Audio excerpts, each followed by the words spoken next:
আসসালামু আলাইকুম।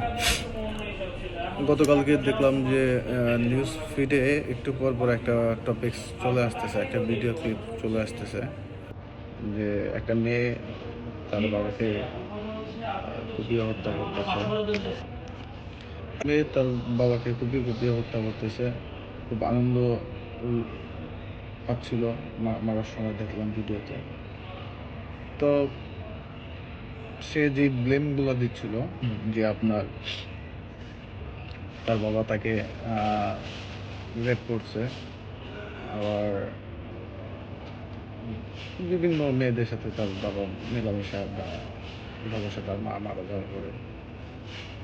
তো বিষয় হচ্ছে যে খারাপ তার সাথে ইয়ে করছে, বাট ইতিমধ্যে অলরেডি সোশ্যাল মিডিয়াতে ভাইরাল হয়েছে তারই এগেনস্টে আবার কিছু ইনফরমেশন যে সে সমকামী ছিল মেয়েটা, প্লাস হচ্ছে তার যে ফ্রেন্ডদেরকে নিয়ে সে তার ফ্ল্যাটে ছিল। বেশি কথা বলবো না, আমার কাছে আর কি ঘটনাটা দেখলাম বিভিন্নভাবে, মানে ভাবলাম অনেকক্ষণ ভাবছি, মানে কালকে কয়েকবার ভাবছি ঘটনাটা নিয়ে আসলে সমাজটা মানে কতটা নষ্ট হয়ে গেছে যে একজন বাবা তার মেয়ের সাথে কাজ কাম কীভাবে করতে পারে।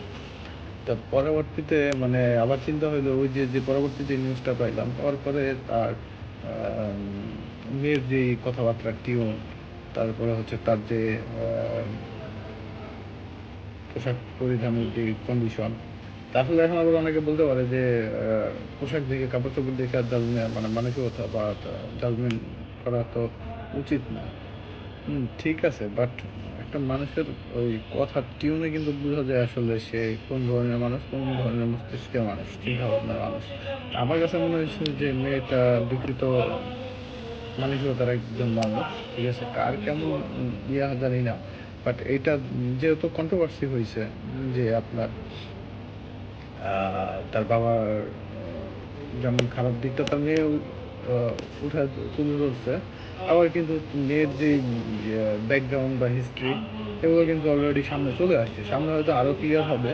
তো তার জন্য আমাদের সবার দেখতে হবে যে আসলে এটার ইয়েটা কি। বাট আমার কাছে মনে হয়েছে যে নেশা হচ্ছে সব থেকে বড় খারাপ জিনিস। মানে আমার মূল মেসেজটাই যেটা হচ্ছে যে নেশাগ্রস্ত মানুষের দ্বারা সব কিছুই সম্ভব। সে এটা বাবা হোক, ভাই হোক, মা হোক, ঠিক আছে, যাই হোক, মানে নেশা মানুষকে একদম শেষ করে দিতে পারে। আমার কাছে মনে হয়েছে। তো এই ঘটনার পিছনেও হয়তো এই নেশাই হয়তো দায়ী হইতে পারে। জাস্ট এটা হচ্ছে তো যেহেতু ঘটনা ঘটছে রিসেন্টলি, এটা বিচারাধীন প্রক্রিয়ায় যাবে, তদন্ত হবে, তারপরে আমরা সবাই জানতে পারবো এটার মানে মূল ঘটনা কী হয়েছিল। ততক্ষণ পর্যন্ত দেখি কি হয়। বাট আমার সব মানে আমার মেসেজ একটা যে যুব সমাজে এখন তো আর যে ছেলেরা নেশা করে ব্যাপারটা এরকম না। এখন নেশা এমন হয়ে গেছে ছেলে মেয়ে উভয়ই করে। তা আসলে সবার জন্য এটা থেকে দূরে থাকা, যতটুকু দূরে থাকা সম্ভব, মানে যতটুকু না সম্পূর্ণ দূরে থাকা উচিত, কারণ এটার মানে পরিণতি ভালো হয় না খারাপ ছাড়া।